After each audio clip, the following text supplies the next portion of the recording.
Russia says military cooperation with North Korea is possible despite its compliance with UN Security Council sanctions, while its leader accepts an invitation from the regime.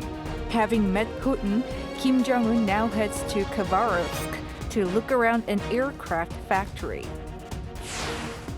South Korean President Yoon is set to address the UN chamber next week in New York. This comes at a sensitive time when there is growing cooperation between North Korea and Russia. South Korea vows to provide financial aid package worth $6 billion for energy and agricultural transformation in Africa as officials from that region gather in Korea's Busan. It's September 14th, 2023. This is News Center. Good evening. Thank you for joining us. I'm Yoon Jung-min. We begin with the attention-grabbing meeting between North Korean leader Kim Jong-un and Russian President Vladimir Putin. Following their meeting yesterday, Moscow says it seeks military cooperation with the regime despite its compliance with international sanctions. Our defense correspondent Choi Min-jung is here with us in the studio to give us a wrap-up and tell us what might be next. So Min-jung, what more can you tell us about this high-stakes meeting? Right. Kim and Putin held a rare meeting at a spaceport in Russia's Far East, where, in Putin's words, they had lots to discuss. The North Korean leaders stressed full and unconditional support for all the decisions taken by Russia, while Russia also signaled its willingness to assist Pyongyang in launching its own satellites and rockets. And following the summit, Kim invited Putin to his country, and North Korea's state-run media reported Thursday that the Russian leader accepted the invitation with pleasure and reaffirmed his will to carry forward the history and tradition of their friendship. And with regards to the military cooperation between the two countries, Putin reportedly said that military technology cooperation with North Korea would still be possible within international regulatory frameworks. This implies that Russia, who is a permanent UNSC member, is seeking ways to cooperate with North Korea while not violating UNSC sanctions. Also ongoing from the summit, Russia's foreign minister is set to visit Pyongyang in October to hold further discussions with his North Korean counterpart. The two are seeking to revive their economic cooperation, which was halted due to the pandemic. And we must also note that Kim's trip to Russia is his first international trip since the COVID-19 pandemic, which forced North Korea to close its borders for more than 3 years. Right, Min-jung, and we are learning that Kim has left for his next destination. Where is he heading? Right. Now, local sources are saying he's heading towards the region called Khabarovsk, which is around 1,000 kilometers away from where the summit was held. Putin had earlier announced that Kim would visit Russia's jet production plant there, and using his private train, he's expected to arrive late this evening. The tour of the production plant that manufactures Russia's advanced multi-purpose fighters and civil aircraft is expected to take place tomorrow morning. And after the tour, Kim is expected to go further south to Vladivostok, where he is anticipated to tour the Pacific Fleet and Far Eastern Federal University before departing to North Korea late at night. Could we say the Kim-Putin summit is a direct response to recent gatherings involving the leaders of South Korea, the U.S., and Japan? And what does their meeting signify for geopolitics? Right, there is definitely that growing tension, as you said, especially with growing security cooperation among South Korea, the U.S., and Japan. The three countries have obviously been keeping a close eye on the situation, and this is what Seoul's unification minister said today. We are deeply concerned about military cooperation and arms transactions between Russia and North Korea. We once again called on them to stop illegal and reckless acts that only deepen their own isolation and abide by international norms, including the UN Security Council resolutions.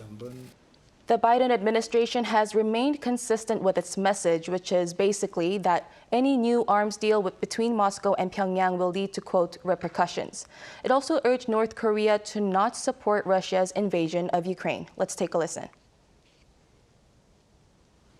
As I've said before, we continue to urge North Korea to meet its public commitments not to support Russia's war in Ukraine. No nation on the planet, nobody, should be helping Mr. Putin kill innocent Ukrainians. The U.S. also said it's troubling to see Russians talk about cooperating with North Korea on programs that would violate UNSC resolutions. Although Putin stressed that Moscow and Pyongyang would cooperate within the UN framework, Washington is insisting that any help Moscow gives to Pyongyang's satellite program would violate UNSC resolutions. And UN Chief Antonio Guterres also stressed that any form of cooperation of any country with North Korea must respect the sanctions imposed on the regime. Right, thanks for the wrap-up, Min-jung. Thank you. South Korean President Yoon Suk-yeol will be heading to New York on Monday for the United Nations General Assembly for the second year in a row. This major diplomatic event comes at a time when North Korea's Kim Jong-un and Russia's Vladimir Putin strengthen their ties. And it also comes as the president has Busan's Expo bid in mind, with the voting coming up in November. Our Kim Do-yeon reports. President Yoon Suk-yeol is looking to strengthen South Korea's status as a globally contributing country while making his biggest push yet for Busan's bid to host the World Expo in 2030. On Wednesday, the presidential office announced that President Yoon will be in New York from Monday to Friday. During this general meeting, the president will launch an all-out diplomatic campaign to get support for Busan's bid to host the World Expo in 2030. At the moment, around 30 meetings with other leaders are scheduled, with more in the works. This is something that no other South Korean president has attempted during overseas trips. As soon as he lands in New York, President Yoon will start his series of bilateral meetings with the leaders of Turkmenistan and the Czech Republic, among others.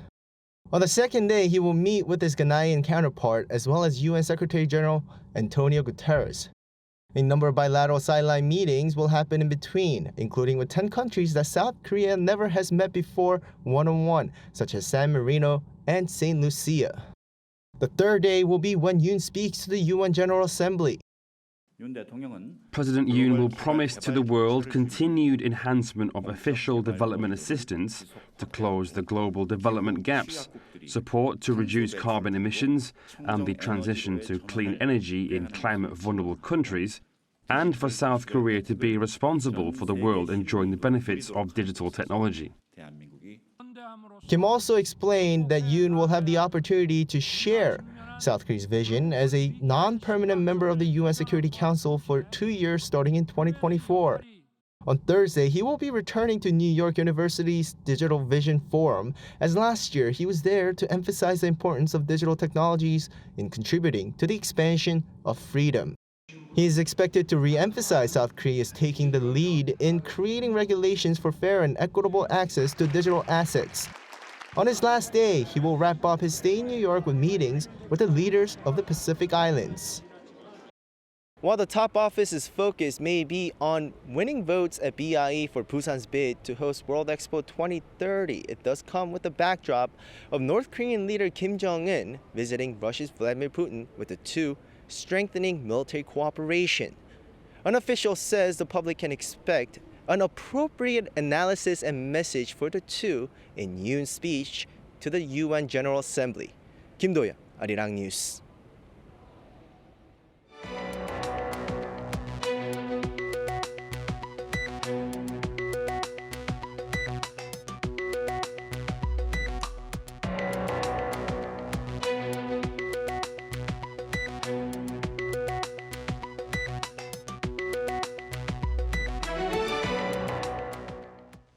Over in Libya, residents of the devastated city of Derna are desperately searching for missing people, while more help and rescue efforts pour in after the catastrophic flooding. Our Yoon, he has more. Storm Daniel that struck northeastern Libya on Sunday night has left at least 6,000 people dead and thousands more missing. Flash flooding caused extensive damage all the way to the coast after a torrential downpour caused 2 dams to collapse. The water that those dams had been holding back, combined with the extreme rainfall, washed away entire neighborhoods, collapsing buildings and trapping residents under mountains of rubble.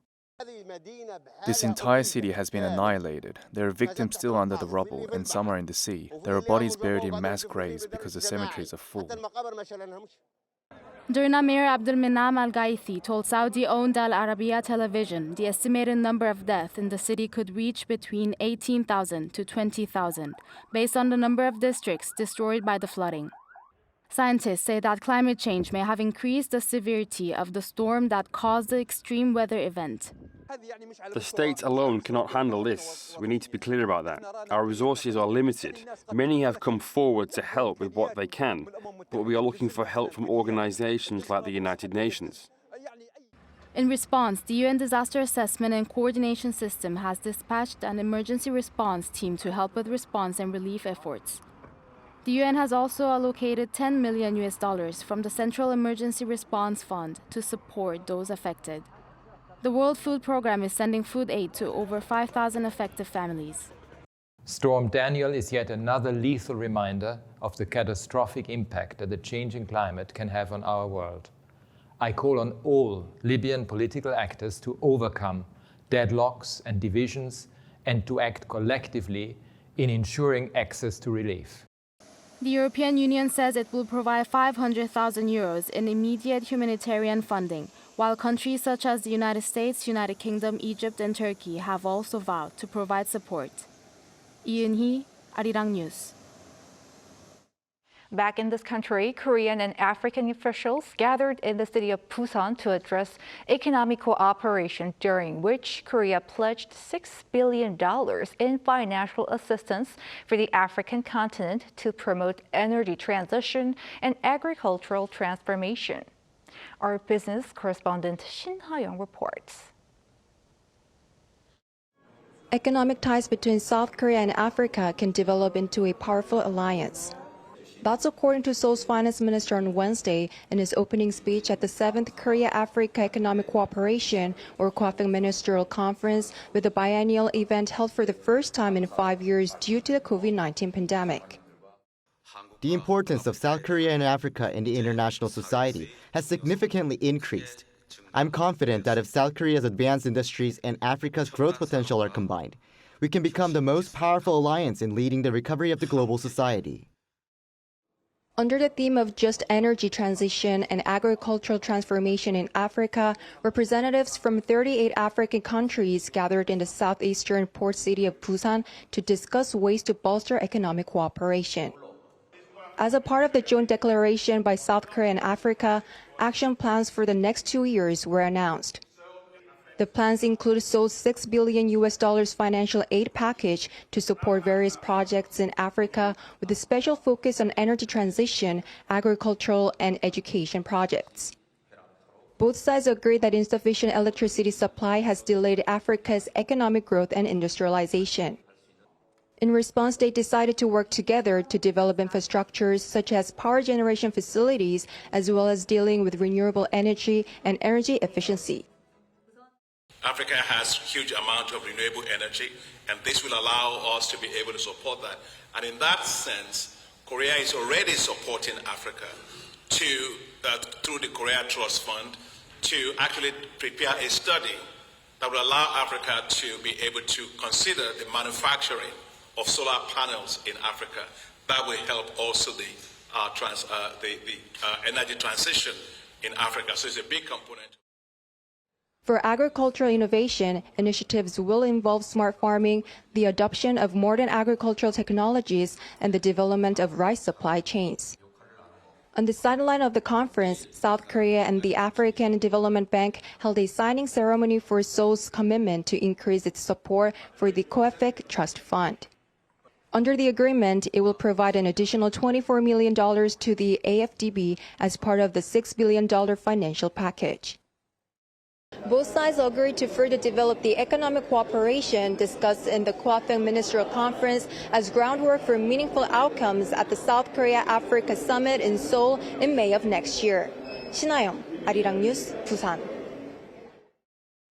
As the nation looks to close the gap between the Seoul metropolitan area and regions outside it, President Yoon today launched a new committee aiming for policies to decentralize authority and promote balanced growth nationwide.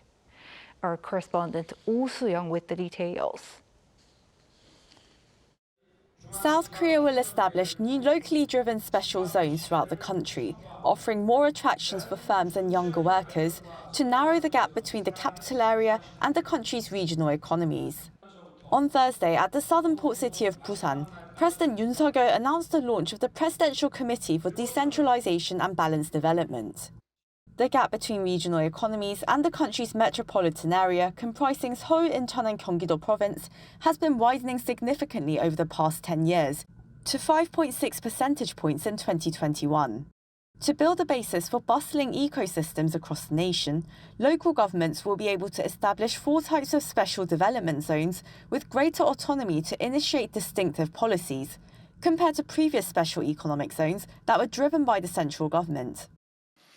저는 지역 균형 발전의 핵심으로 공정한 접근성, 지역의 재정 자주권 강화, 지역 스스로 발굴한 비교 우위 산업에 대한 중앙정부의 지원을 강조해 왔습니다.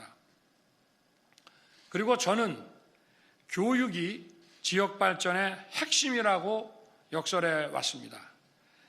First, so-called opportunity development zones will offer various tax incentives on corporate activities, including the deferral of acquisition and property taxes for firms that relocate to the area, and 5-year waivers on income and corporate taxes for new businesses. To encourage local innovation, particularly in 6 advanced tech areas like semiconductors, bio, and robotics. Low-interest loan schemes and tax benefits for investors will be prepared, as well as fast-track regulatory checks, exemptions and approvals. In order to encourage relocation, private housing supplies and transfer tax benefits for property will be provided for employees of the incoming firms, along with childcare and new schools. To foster future innovation, special education zones will enable more diversity in the classroom, boosting public and online education. Universities will have more autonomy to collaborate with local governments and industries to create specialised programmes and recruit more international students. Also, city centre convergence zones aim to attract young people to 5 metropolitan cities throughout the country, with clusters of cultural, residential and commercial spaces. Nearly 9 in 10 of Korea's largest companies are located in the capital region, where over 50% of the population live and work. Meanwhile, special cultural zones aim to foster the growth of designated cultural cities. The government aims to push through relevant legislature in time to launch the new special zones from 2024. Seoul, Arirang News. It's been more than 2 weeks since South Korea's main opposition party leader Lee Jae-myung began a hunger strike to protest the Yoon administration. And now voices of concern are arising not only from party members but also from outsiders. Ruling People Power Party leader Kim Ki-hyun said on Thursday that Lee's health was getting worse and that he respectfully asked him to end the strike. Lee was visited by former presidential chief of staff Ro Young-min on Wednesday, who said former President Moon Jae-in was very worried about the prolonged strike, asking him to end it. The Democratic Party of Korea spokesperson Lee So-young says while Lee was aware of these concerns, including advice from medical staff, he was still determined to continue with the hunger strike. The Korean Railway Workers Union began a 4-day strike on Thursday, calling for better working conditions and the expansion of state-operated trains such as the high-speed KTX, opposing what they call the ongoing steps towards privatization of the railways. Around 13,000 strikers say this is to increase public convenience and lessen the deficit of the Korea Railroad Corporation. With only about 60% of workers at work, over 900 trains have been canceled nationwide. In response, the Transport Ministry said it was not pushing for privatization and therefore the motivation for the strike was unjustified. The ministry is undertaking emergency transport measures, while the union says there could be a second strike if the parties don't come to an agreement. A record low fertility rate has long been one of the major concerns in Korea. But there's one county that has seen its fertility rate actually go up. Our Lee Soo-jin went to see how this was possible and whether this can be an answer for other regions too. Baby whales and classroom chatter might soon be a thing of the past. This elementary school is just one of many in South Korea that have been abandoned and shut down due to the lack of students. And this comes as South Korea's fertility rate continues to shatter records.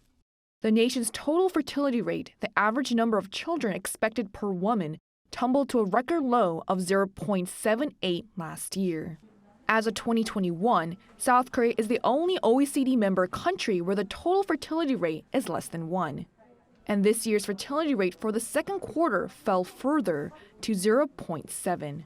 We asked young South Koreans why they're hesitant to have children. If I get married, both me and my husband will probably have to work because of the high education costs.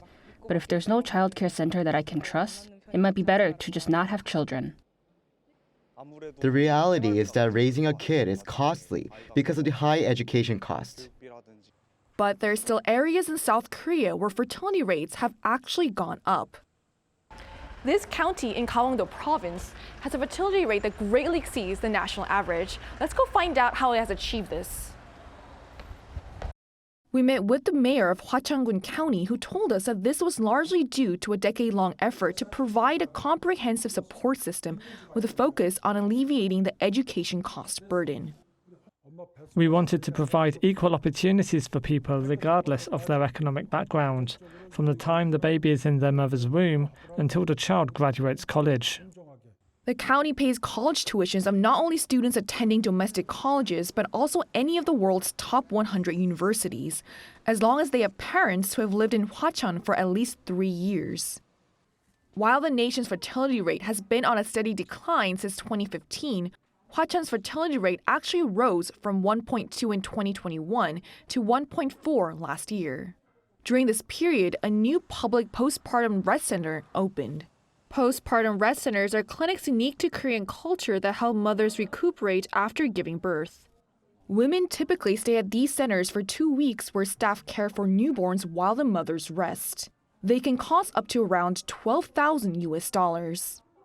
Anyone who's lived in Hwacheon for at least a year can use the center for 2 weeks at no cost. I've lived here for 3 years, so I'm staying here for free. There are also programs aimed at helping them transition into motherhood smoothly. The programs that teach us practical skills such as how to bathe a newborn and breastfeed properly have been super helpful.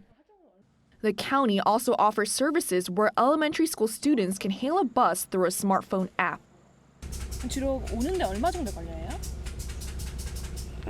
2분. The bus stops at various locations and parents receive text messages that inform them of their child's location.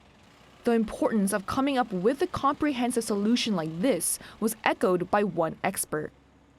The government has already implemented various policies, including financial incentives for having children, improving work-life balance, and expanding childcare services. Yet to be effective, policies must take a comprehensive approach. She added that there also needs to be more measures aimed at providing affordable housing and stable jobs, as well as creating a cultural shift away from the traditional nuclear family structure. 이수진, 아리랑 뉴스.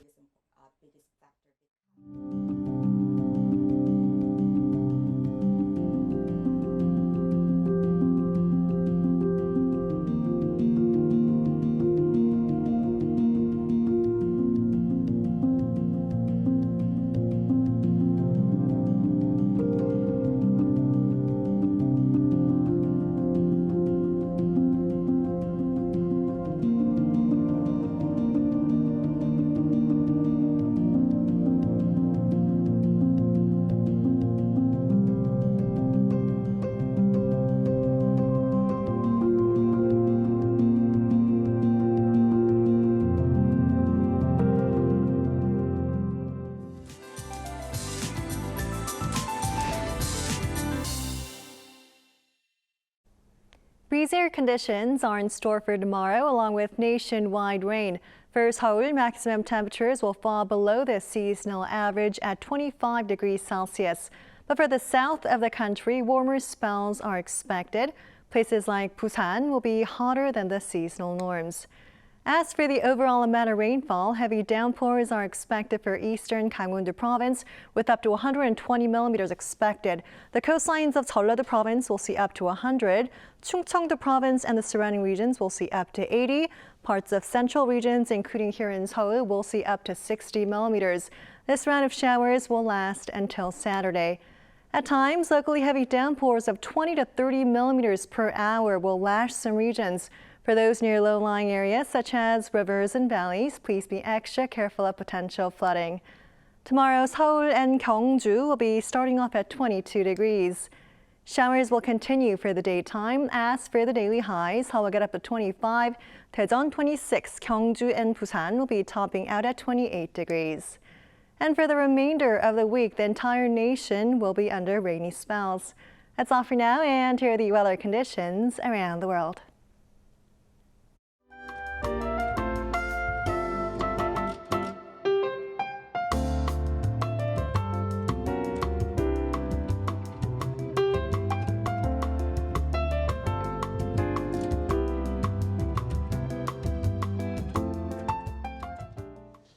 That is News Center for tonight. Thank you for watching. A panel session coming up.